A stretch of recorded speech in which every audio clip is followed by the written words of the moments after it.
A federal ruling is restricting the use of tear gas against protesters temporarily. What the order allows coming up. Plus, more unspent housing money has been found in Portland. How this happened and where city councilors are splitting the funds to. Also ahead. Staying transparent with what traffic cameras can see. That's what the city of Woodburn is making a top priority in newly released documents.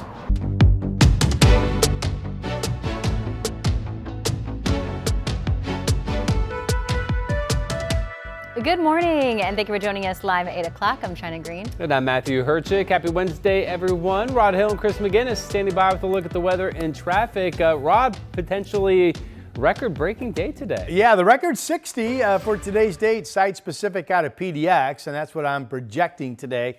This is going to be a nice dry day. All of your outdoor plans are a go, and basically we're seeing clearing take hold coming up from the south. So depending on the level of cloudiness you have, or I guess it doesn't depend on that, the bottom line is you're going to see your day become sunnier and sunnier and sunnier. There's our state capital down in Salem, 38 degrees. That's one of the colder spots, actually. Here's Portland. You can see partly cloudy skies this morning early on. 44 is the number, and there's the mostly sunny mid-50s at noon projection, a high of 60 in the 2 to 3 o'clock hour, and then still very pleasant, really, 56 degrees at 5 p.m. Sun going down at 5:22 today. Here's Chris. Rod, my tulips have already started poking themselves up. Wow. I know. What's up with that? All right, let's get you out the door. We'll start off with the trip through North Portland. This is I-5 up near Columbia Boulevard. Nothing unusual about this. Slow and steady as you drive south of the Interstate Bridge. Right now, we're looking at just shy of 20 minutes to get you from Main Street south to the Fremont Bridge. Elsewhere on the freeway system, inbound on the Banfield, of course, tight coming out of the Hollywood district. This is westbound right here near Providence Medical Center. You can see the Max tracks on the right-hand side of your screen. And the inbound Sunset really riding the brakes pretty hard now coming down the hill from the zoo into the tunnel. That's one of our slower commutes at last check. Hills Road to downtown, about 26 minutes. Matthew? Chris, thank you. First on Sunrise, residents in a Canby neighborhood have been asked to evacuate after an industrial explosion involving a metal treatment facility. That happened around 3:30 yesterday afternoon. A level 3 go now order was issued for a 600-foot radius surrounding the explosion site near Southwest 3rd and South Redwood until 8 o'clock this morning. The authorities say one person was taken to the hospital with minor injuries. No one else was hurt. And we will share more details coming up at 5:30. A federal judge has temporarily banned federal officers at Portland's ICE facility from using things like tear gas and pepper balls against protesters. This comes 4 days after federal agents used tear gas at a protest at the facility that included children. Thomas Schultz has more. Well, there's a big caveat here. The use of pepper balls and tear gas is restrained and prevented unless federal agents feel that there's an imminent threat from another person, either toward federal agents or to another person or protesters. Now, this all came down from a federal judge on Tuesday. The order comes days after federal agents fired tear gas and set off flashbang grenades into a large crowd of protesters at the ICE facility over the weekend. We spoke to a protester who was there. No warning at all. Nope, they just opened the gates, told everyone to start pushing back with their hand signals, which we all started doing, and then they just started launching tear gas and shooting at us anyway. The Department of Homeland Security defended their response, characterizing protesters as rioters who violently stormed the ICE facility in South Portland.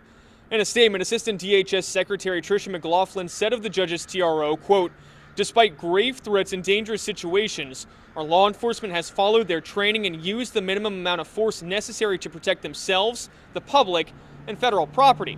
The TRO goes into effect immediately and stems from a lawsuit filed last year arguing federal agents used excessive force. One plaintiff is Jack Dickinson, who's commonly protested outside the ICE building in a chicken costume. He hopes this order leads to a change in behavior from federal agents. It's going to make them think twice about doing it, and if they decide that they don't want to follow this order, we'll be able to hopefully quickly follow it up with some action. There's no word yet if the federal government will appeal this decision. They have 14 days to make that call. In downtown Portland, Thomas Schultz, KGW News. One effort by Portland city leaders to regulate the ICE building appears to be delayed. Back in December, councilors passed an ordinance that would fine the landlords of any building like the ICE facility if they fail to stop toxic chemicals like tear gas from impacting the surrounding area. But it turns out the city has yet to set up a process to levy those fines. Councilor Angelita Murillo who spearheaded the effort, says she's frustrated by the delay. We had been working on this policy for 6 months prior to it actually passing, so the executive side was fully aware that this was coming up and that there was potential for passage. A spokesperson for the mayor says they're working to finalize the framework for enforcing the fines and expect to have that complete by the end of the week for council to review. Most of Oregon's congressional delegation is demanding Homeland Security withdraw its agents from Oregon altogether. In a letter sent to Homeland Security Secretary Christine Noem, senators and representatives wrote, quote, "This administration lacks any legal basis to continue its failed campaign of inciting violence in our communities, whether in Oregon, Minnesota, or anywhere else in America." They go on to call for the immediate end to what they call excessive force and withdrawing all agents from Oregon. 700 immigration agents are being withdrawn from Minnesota. Border Czar Tom Homan made the announcement earlier this morning. The move by the Trump administration comes weeks after 2 U.S. citizens were killed by agents, sparking protests around the country. Over the past 2 months, more than 3,000 federal immigration agents have been sent to Minneapolis. President Donald Trump signed into law a massive funding package ending the partial government shutdown. The bill that passed the House Tuesday includes budgets for almost all government agencies through September, with the lone exception of the Department of Homeland Security.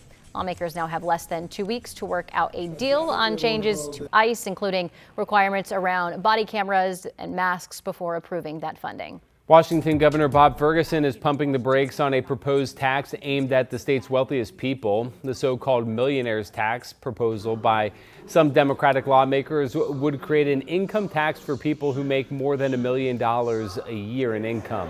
Democrats estimate around 30,000 taxpayers would be required to pay it. The governor supported the plan for months, then said yesterday that changes need to be made to the proposal. A significant percentage of these revenues must go back into the pocket of Washingtonians. The current proposal is not close to achieving that important objective.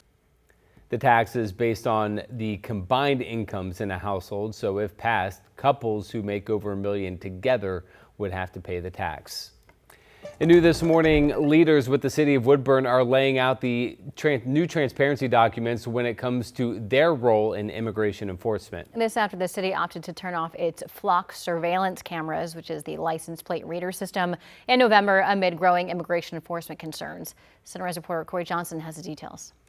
Well, city leaders say while a comprehensive review of those cameras is currently underway, transparency around the surveillance system remains a top priority for city leaders. Now, the city of Woodburn immediately suspended its flock safety camera system in November last year after residents raised concerns that federal immigration authorities could access the data from the system.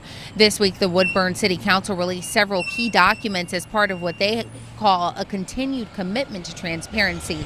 Now, the documents include 2 legal opinions related to the city's role and responsibilities in response to federal immigration enforcement. That includes guidance on Oregon's sanctuary promise law.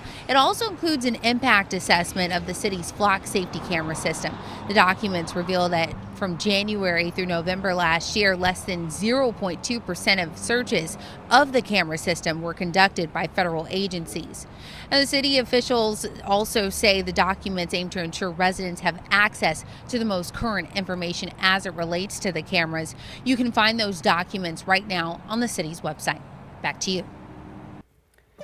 Today is Rosa Parks' birthday, and to honor the civil rights icon, TriMet is offering free rides all day. This is TriMet's 6th year honoring Parks' refusal to give up her seat on a segregated bus in Montgomery, Alabama back in 1955. That means no fares will be collected on buses, the MAX, the West Commuter Rail, and Lyft paratransit vehicles.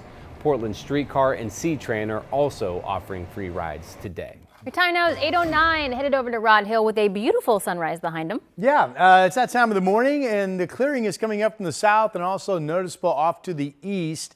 And that clearing will continue to move up and give a lot of us just a mostly sunny day coming. It's a temperature inversion pattern once again, which means it's not cold up on the mountain. Timberline at 6,000 feet reporting 51 degrees. We are projecting a weakened storm front that comes in Sunday to lower snow levels to 3,000 feet, but not until later in the day on Sunday. And sadly, a lot of the moisture will probably be over by then. But the pattern next week still looks more favorable overall to get some mountain snow. All right, Chehalem Tasting Room in Sherwood. Again, this is looking off to the east, and you can see partly cloudy skies, 40 degrees right now. Cool, but not really cold for this time of the year. A partly cloudy sky day over Portland to begin. 44 is the number out of PDX. We do have east winds gusting to 40 plus out near the gorge of Troutdale where it's 47. Gresham sharing that temperature.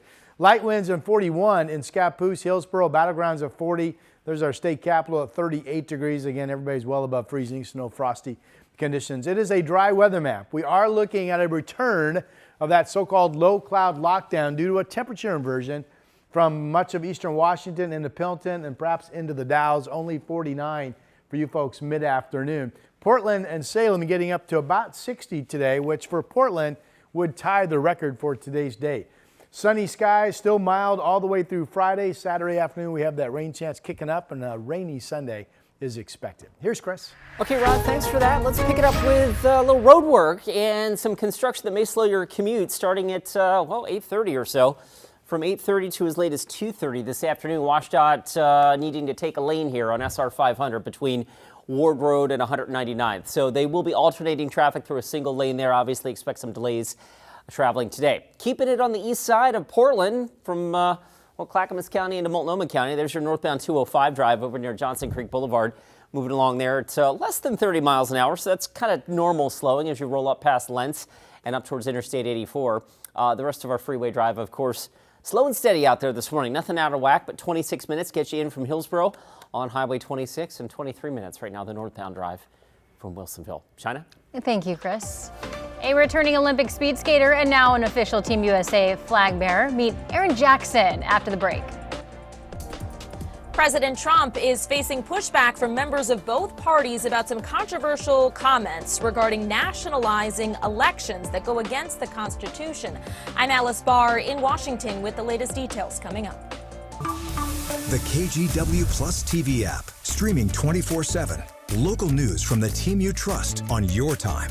Track how the weather will impact your day. Certainly becoming increasingly hazardous. Extended, continuous coverage of breaking news live from the scene. That snowpack is still heavy. Go deeper with in-depth interviews and exclusive reporting. All the local news you need, live or on demand. KGW Plus. Download on your TV and watch for free.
On Weather Impact Alert Days, stay informed, prepared, and connected with KGW and KGW Plus. Coverage that alerts you to what's coming and how it will impact you.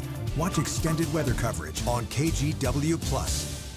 The KGW Plus TV app, streaming 24/7. Local news from the team you trust. Track how the weather will impact your day. Breaking news live from the scene. All the local news you need. KGW Plus. Download on your TV and watch for free.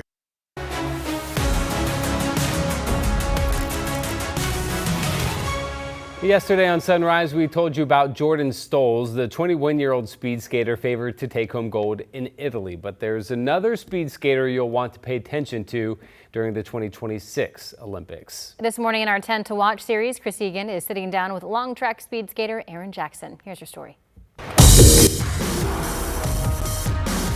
Aaron Jackson has been skating in circles for as long as she can remember. My earliest memories were probably growing up skating in my driveway, just up and down the driveway in my little plastic skates that would attach to my shoes. When Aaron was 10, she took up inline speed skating. As a senior in high school, she won a gold medal at the 2008 World Junior Championships. I just loved going fast because even before that, when I was just hanging out at the open sessions, I was the one getting in trouble for skating too fast. So yeah, I just always loved it. In 2017, Jackson followed the path of her mentor, Brittany Bowe, and transitioned from inline to ice. Just 4 months later, Erin Jackson. She is the first black woman to qualify for the U.S. Olympic long track speed skating team. Jackson made the 2018 Olympic team. No, I wasn't expected to go out there and do anything crazy, but I was happy to be there, and getting the experience was really awesome. Leading up to the 2022 games, Jackson slipped in her heat at the trials and finished third, with only the top two making the team.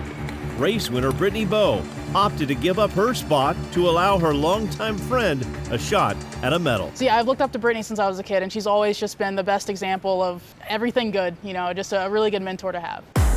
Brittany's act of kindness would lead to history. It's going to be really quick. Is it quick enough? Yes, it is. That's Erin Jackson's gold medal. In Beijing, Erin won the 500-meter race by 0.08 of a second. It was Team USA's first women's 500-meter gold since 1994. And Jackson became the first black woman to win an Olympic speed skating individual gold medal. It's still hard to put all the different feelings into words, I guess. It was, I don't know, there were a lot of tears, a lot of hugging with all my teammates and my coaches and all the staff. It was just, I don't know, a really magical moment.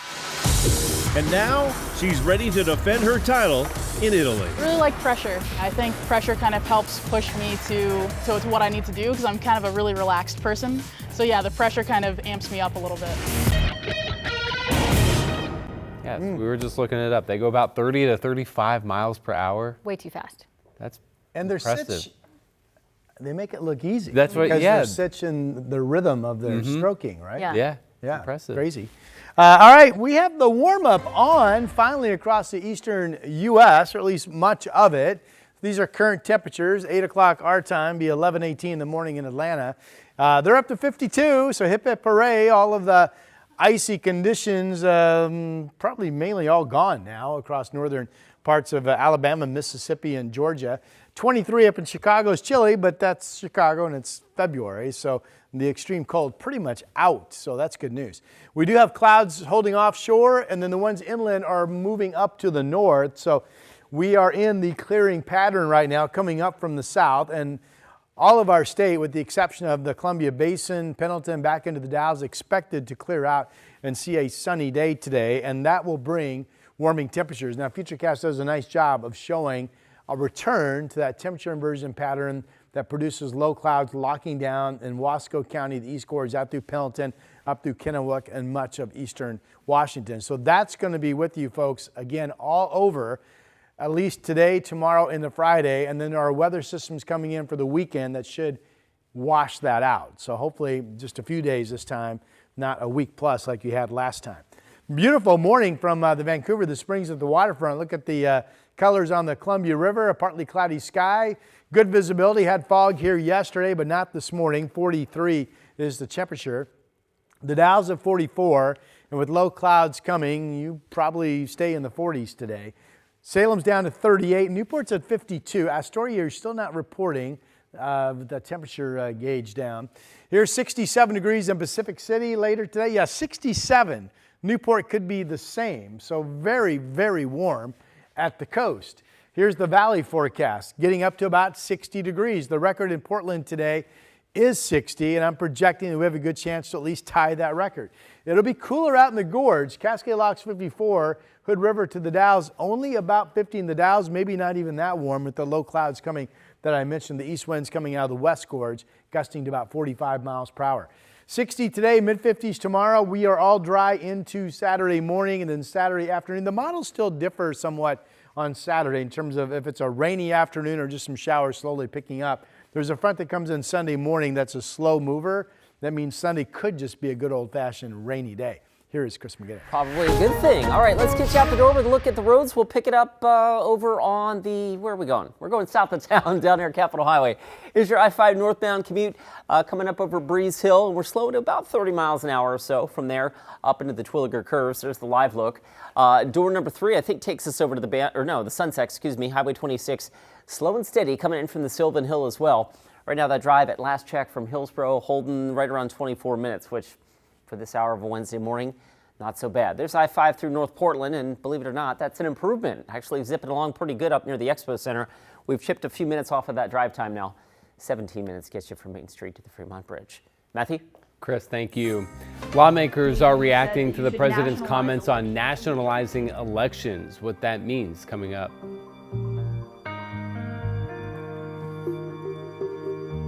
We have now issued a weather impact alert. We could expect conditions in some parts of our area to change drastically pretty soon, right? And very quickly, yes. This is significant rainfall coming our way. You'll definitely want to be extra cautious. Certainly becoming increasingly hazardous. We've got the potential for some tree limbs or even trees or power lines to come down. Of course, when you hear thunder, it's always best to take cover. On Weather Impact Alert Days, stream extended coverage on KGW+.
On Weather Impact Alert Days, stay informed, prepared, and connected with KGW and KGW+. Coverage that alerts you to what's coming and how it will impact you.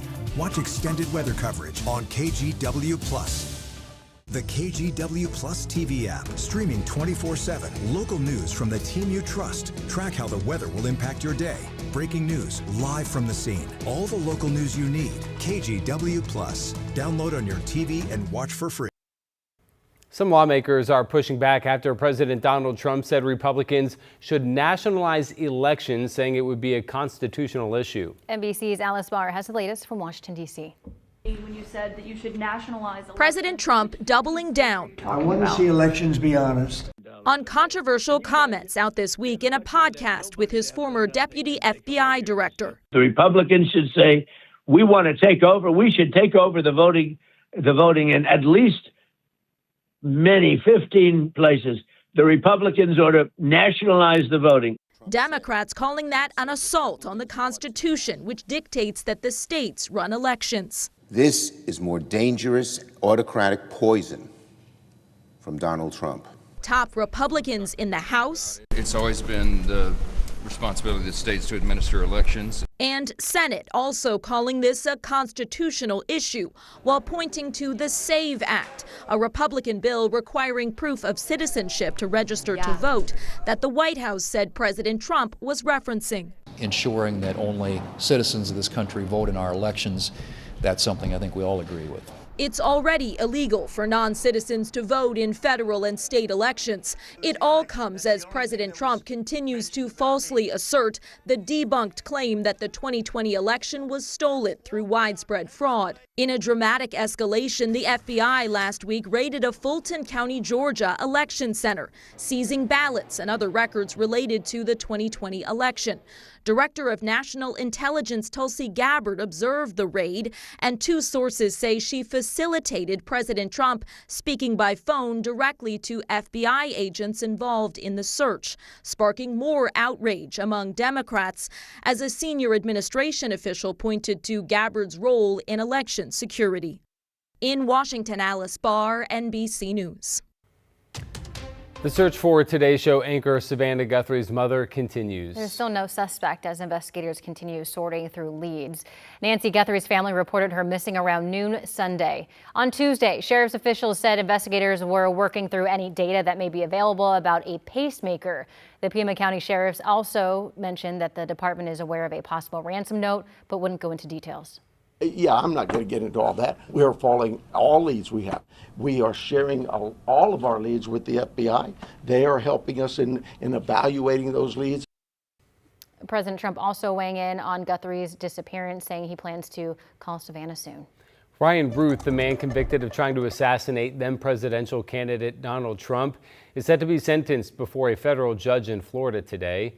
Prosecutors want him to receive a life sentence. Ruth is expected to ask the judge not to include a terrorism enhancement.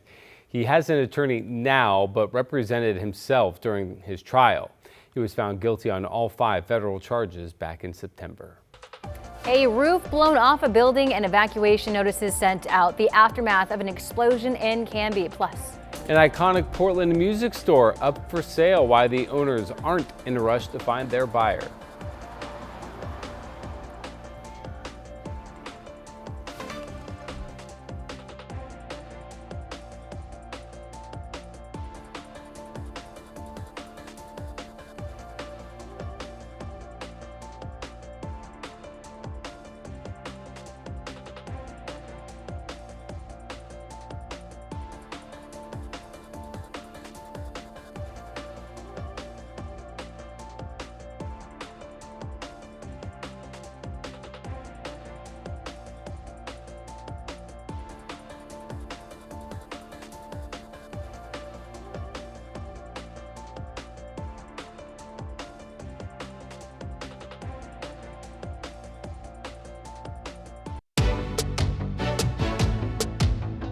On Weather Impact Alert Days, stay informed, prepared, and connected with KGW and KGW Plus. Coverage that alerts you to what's coming and how it will impact you. Watch extended weather coverage on KGW Plus.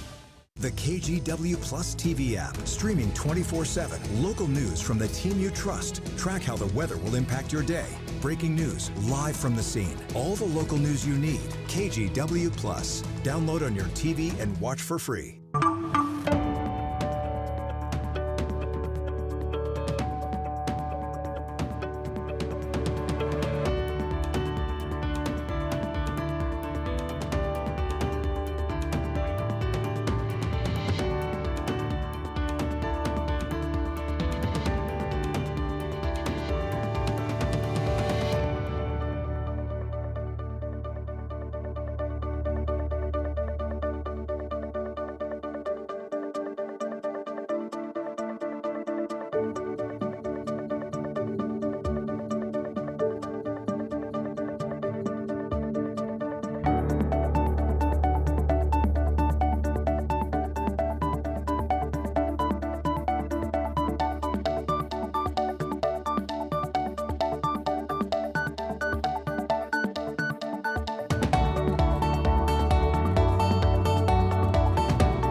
We have now issued a weather impact alert. We could expect conditions in some parts of our area to change drastically pretty soon, right? And very quickly, yes.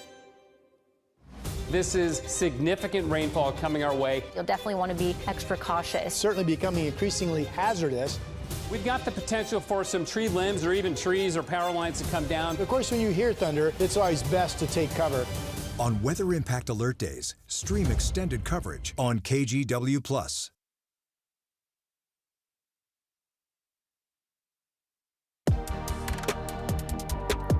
Good morning, I'm China Green. Residents in a Canby neighborhood have been asked to evacuate after an industrial explosion involving a metal treatment facility. It happened around 3:30 yesterday afternoon. A level 3 go now order was issued for a 600-foot radius surrounding the explosion site near Southwest 3rd and South Redwood until 8 o'clock this morning, when crews were set to reevaluate. So far, no word whether the evacuation has been extended. Authorities say one person was taken to the hospital with minor injuries. No one else was hurt.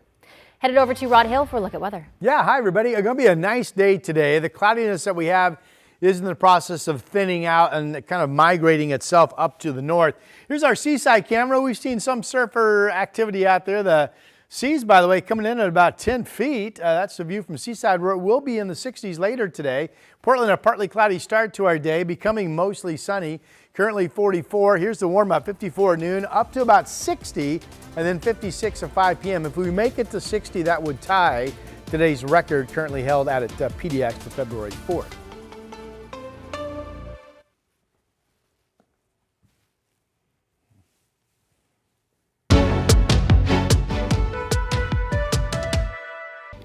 Well, good morning. Today marks 20 years since Facebook launched. Mark Zuckerberg was a Harvard University sophomore when he introduced the social networking site to fellow students.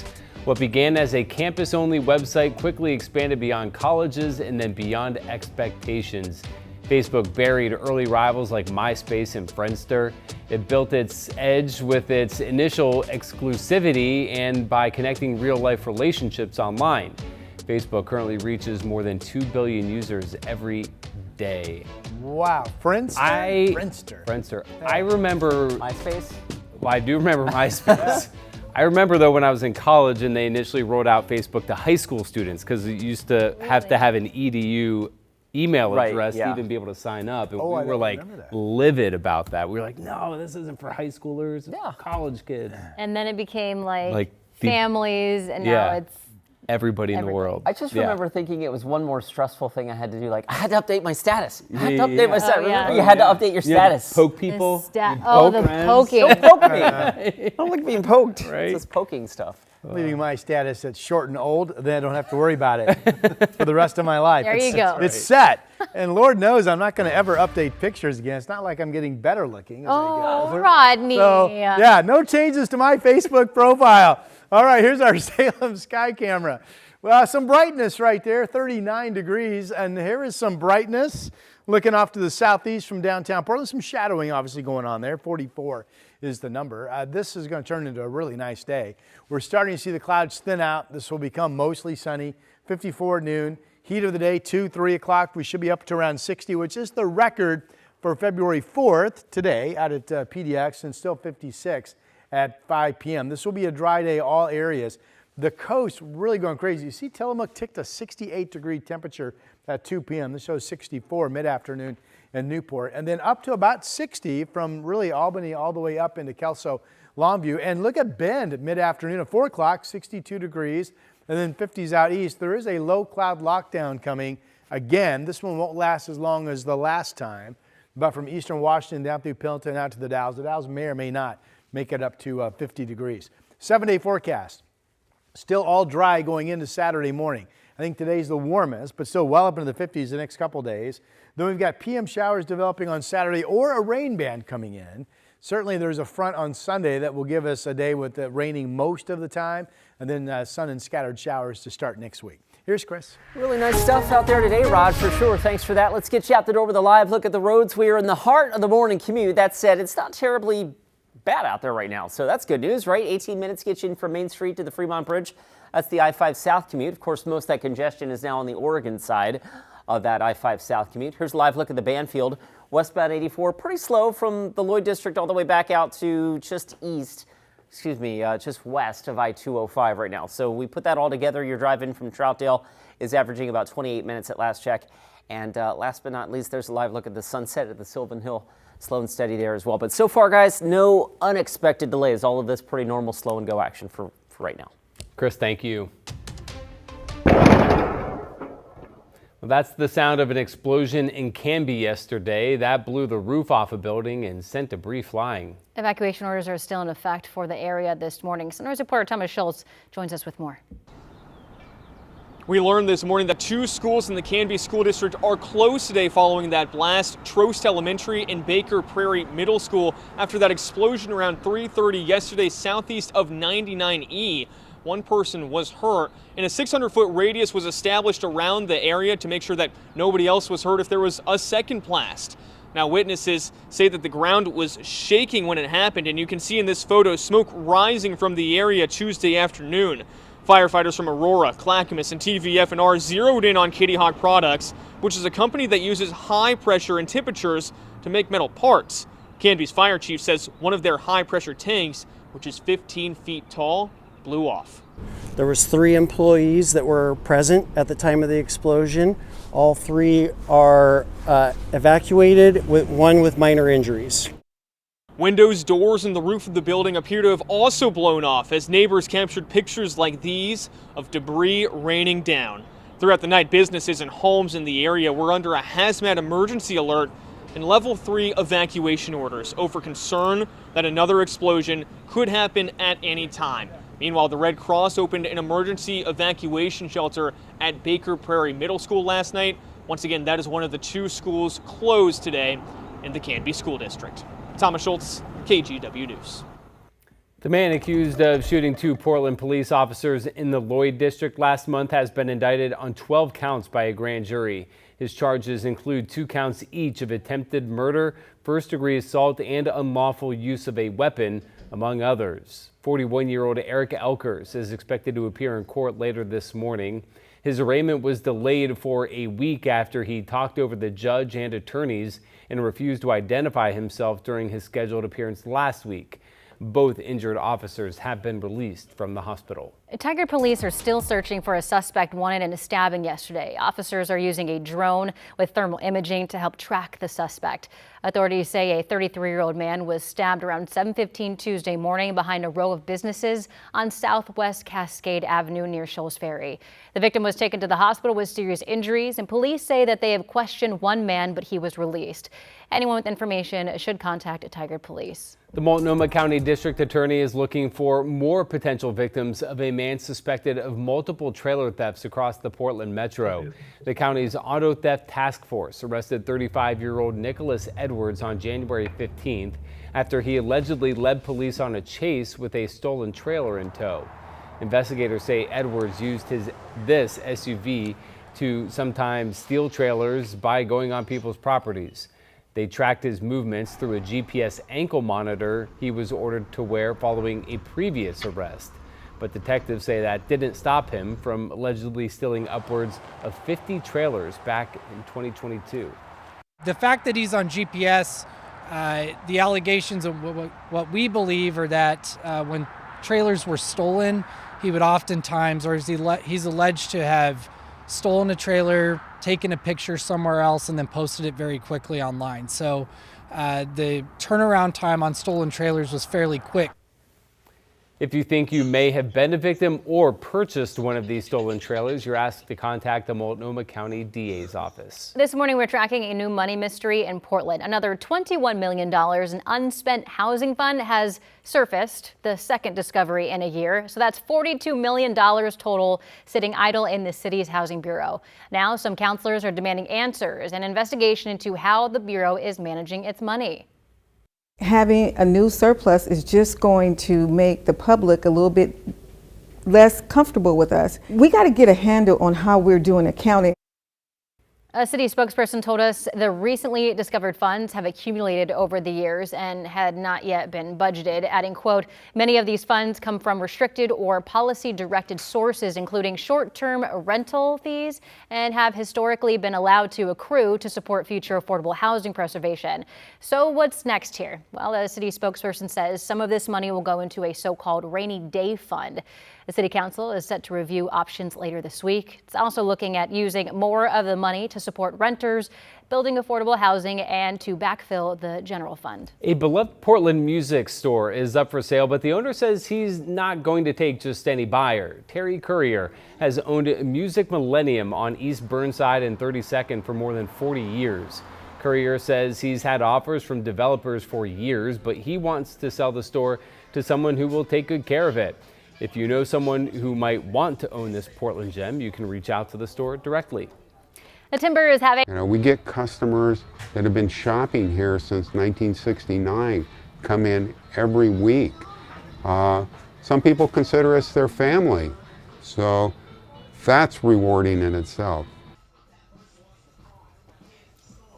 Meanwhile, yeah, if you know someone who wants to purchase a store, reach out to them. Write that There check. we go. Yep. All right, the Timbers have a new alternate jersey to wear during their upcoming season. Yeah, we got a sneak peek at the new kits, which are on display at the Portland Art Museum. They honor the history of Providence Park, which is celebrating its 100th anniversary this year. The Portland landmark first opened in 1926 as Multnomah Civic Stadium. The jersey is a take on the archways lining the outer walls of Providence Park.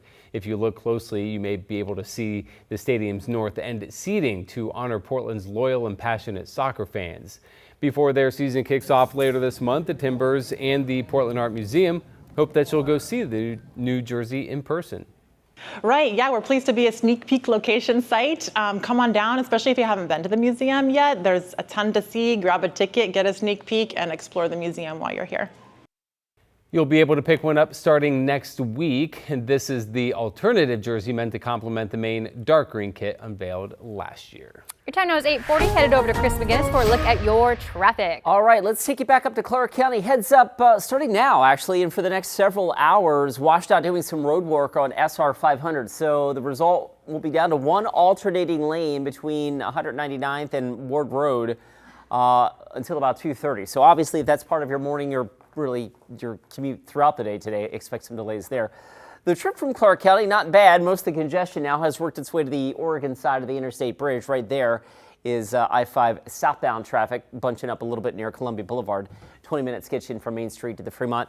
And a quick check at some of the other commutes right now. Inbound Sunset still slow and steady at Sylvan. I can count on that. Like clockwork every Monday through Friday at this time. 22 minutes, though. That's not so bad to get you in from Hillsborough to downtown. Matthew? Chris, thank you.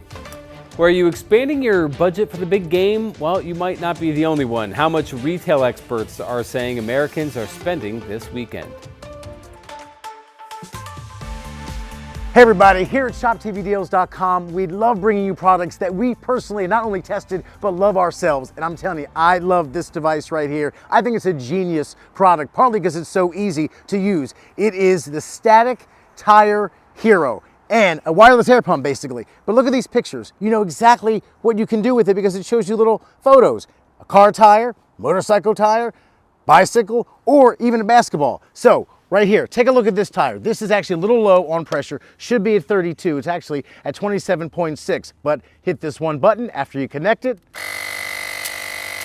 You put the Tire Hero to work, and in a few minutes, this tire will be ready to go. And let's face it, when your tire is fully at pressure it needs to be, you get better gas mileage and it's safer for you and your entire family. But like I said, the genius of this product, it doesn't stop at the tire. Like I mentioned, it also, because of these attachments, handles sports balls as well. Maybe the beach ball you're taking out to the pool or to the beach, basketball, football, whatever you have, it works wonders all across the board. And even better, as a bonus, it'll charge your cell phone in a pinch and also has a flashlight. Genius product and a jack of all trades. And on top of that, 20% discount. All this is yours, $55.99. Scan that QR code or go to ShopTVDeals.com.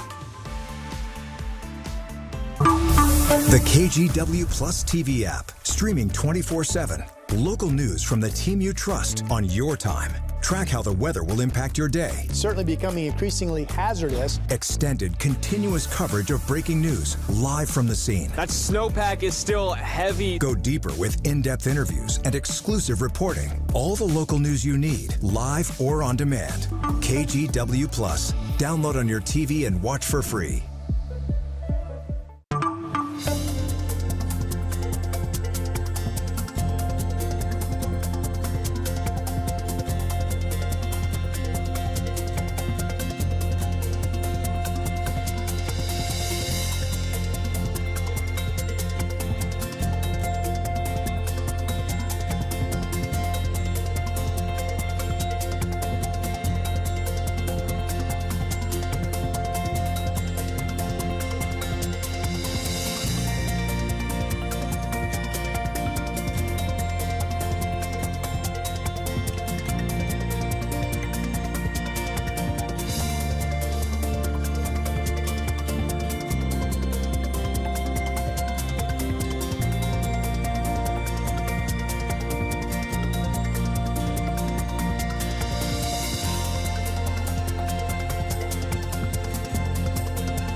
We have now issued a weather impact alert. We could expect conditions in some parts of our area to change drastically pretty soon, right? And very quickly, yeah. This is significant rainfall coming our way. You'll definitely want to be extra cautious. Certainly becoming increasingly hazardous. We've got the potential for some tree limbs or even trees or power lines to come down. Of course, when you hear thunder, it's always best to take cover. On Weather Impact Alert Days, stream extended coverage on KGW+. We are only 4 days away from Super Bowl 60, where the Seattle Seahawks will take on the New England Patriots. Millions will be tuning into NBC for the game, and some will be watching on brand new flat screens. Sunrise reporter Corey Johnson joins us with what experts are saying about Super Bowl spending and how you can find the best deals. Well, according to the National Retail Federation, more than 213 million people plan to tune into the big game this weekend, and they're shelling out a lot of money in preparation for it. Now, new numbers from the NRF show Americans are expected to spend $20 billion around the Super Bowl, and 11% of those they surveyed say they're planning to upgrade their TV before kickoff. NerdWallet experts say now's the best time of year, aside from Black Friday, when consumers can find deals of upwards of 20 and 30% off TV models, typically older ones though. But they say it's best to keep spending in mind and use cash to avoid finance charges when possible. But of course, that's not always possible. So a lot of people take advantage of financing. We see retailers offering either low APR or even 0% financing in some cases for purchases. And people are also using buy now, pay later. What you want to be careful of is just making sure you're not taking on a bigger payment than you can manage. Now, NerdWallet experts also tell me if you're on the market for a newer model of TV, it's best to look for those after the Super Bowl. That's when you can find the best deals. Back to you. And just so you know, we will have coverage every night leading up to Super Bowl 60 on KGW and KGW+. You can check out our countdown to kickoff special every night at 8 o'clock right here on KGW+. NBC is also your only place to watch the big game. Kickoff is set for 3:30 this Sunday afternoon at Levi Stadium. And we want to celebrate your favorite local coach during KGW's Olympic coverage. Go to kgw.com/thankyoucoach to share your story and nominate a leader who makes a difference. We want to put the best coaches in the spotlight during KGW Sunrise every morning. Time now, 8:46. We have Rod Hill on the roof, on the weather deck, letting us know what the weather's like up there. Rod, are you going to nominate the coach that sunk his head into his hands when you were up with the bases loaded? My Little League story, the final inning, we're down by a run, 2 outs, the coach looks at me, Hill, you're up. Oh, poor guy. I mean, I swung the bat, I hit the ball. Is it really my fault that somebody got in the way of and stopped the ball and then threw it to where I was running? Is that my fault? A little bit. Hit it where they ain't. A little bit. Yeah. Yeah, I never learned how to do that. Yeah. All right, it's a nice morning. I don't really feel much wind up here. We are all dry. Cloud deck is definitely mid to high, and you can see thicker clouds to the north, but every other direction clouds seem to be thinning. So I think this will easily become a day that becomes mostly sunny. We're up here on the weather deck, brought to you by Rick's Custom Fencing and Decking. Here's the satellite. This is the same cloud flow that produced the thicker cloud cover that just kind of hung on much of yesterday, but you can already tell, yeah, we definitely have clearing marching up from our south. And with the sunshine, we're going to be warming up nicely. I do want to point out on Futurecast, see the cloudiness? This is later this afternoon at 5:04. That's the Dalles back into Pendleton, up into eastern Washington. That's that low cloud lockdown that we had for what, 7, 8, 9 days, not too long ago. This time around, just developing today, be with us into Friday, and I think it'll be breaking up this weekend as weather systems come in. But no wind and chilly temperatures in this area. It also helps ignite the east wind. The east wind coming out into the West Gorge in East Multnomah County did develop yesterday as expected, and we've already seen some 40-mile-per-hour wind gusts out at Troutdale this morning. Currently, you can see the winds being reported gusting to 30 miles per hour. So that east wind chill is back for you folks. Outside of that, not really seeing much of any wind reports. All right, whoa, this was cloudy not too long ago. It's really brightened up in Lincoln City. Again, sunny skies developing coming up from the south from Chinook Winds Casino Resort. Lincoln City is one of those spots that we think easily will hit 60 degrees later today. Right now, 52, not too shabby of a morning, light east-southeast winds. And this is kind of cool. You can see the rising sun to the south of Mount Hood as you look from Persimmon Golf Club up in Gresham. This is up at elevation. And again, those clouds will start to thin, and this will be a lovely day to be working or recreating outdoors. I've got another camera for you coming up. Here's the Vancouver, the Springs at the waterfront. Pretty early morning colors coming through. A partly cloudy sky. Temperature is 43 in Vancouver. All right, well, it's going to be a nice day. Here are the current temperatures outside, setting at 44 degrees in Portland, 39 in the Dalles, 44 in the Dalles, 39 I meant to say in Salem. And here's our 7-day forecast. So we're all dry into Saturday morning. 60 today, still well up into the 50s the next couple of days. Shower or rain returning Saturday afternoon, still looking at a rainy Sunday in your forecast. All right, it is our birthday party celebration. Here we go. Happy birthday to Jameen today, who is 7 years old. Happy birthday to you. Also celebrating today, Jace is 11. Hope you have a really fun day today. Selena is 16. That's a big birthday. Hope you really have a great time. I'm sure friends and family have a lot planned for you. And here's Kelsey, who is 18. Got the graduation caps on herself and also her kitty cat. Look at that. Happy birthday. Dana celebrating 71 years young. There she is. Hope you have a really nice birthday today. That's our list. Send us your photos to birthdays@kgw.com and we will celebrate with you. Here's Chris. Rodney, thank you for that. Our Wednesday morning drive never really was too big of an issue out there. And the case in point behind me here, right there, there's I-5 through the Terwilliger Curves. The northbound commute, a little slow, but not bad. Highway 26 over near the Sylvan Hill. We've got some residual slowness there. But again, drive times are generally in pretty good shape. 23 minutes now gets you in from Hillsborough. It's a 24-minute ride northbound from Wilsonville Road to the Markham Bridge. And last but not least, your trip through North Portland. The end of the line has cleared the Interstate Bridge. It's cleared the Expo Center. You don't really hit thick traffic now until you get south of Lombard. 15 minutes get you in bridge to bridge from the Interstate Bridge to Fremont. We'll be right back.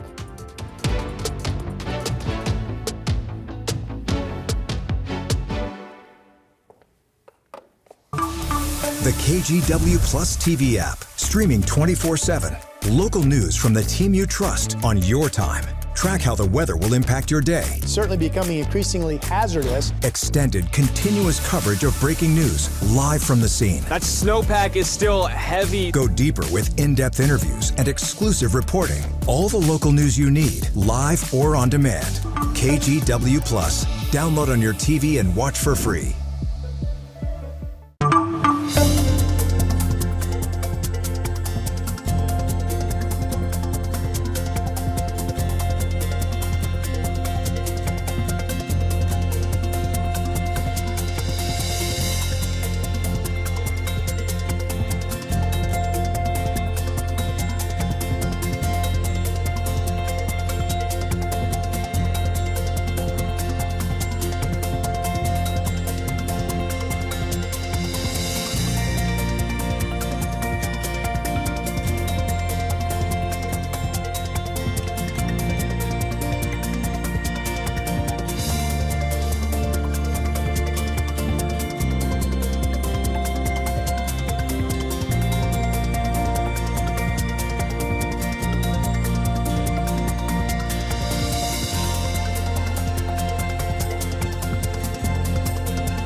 The KGW Plus TV app, streaming 24/7. Local news from the team you trust. Track how the weather will impact your day.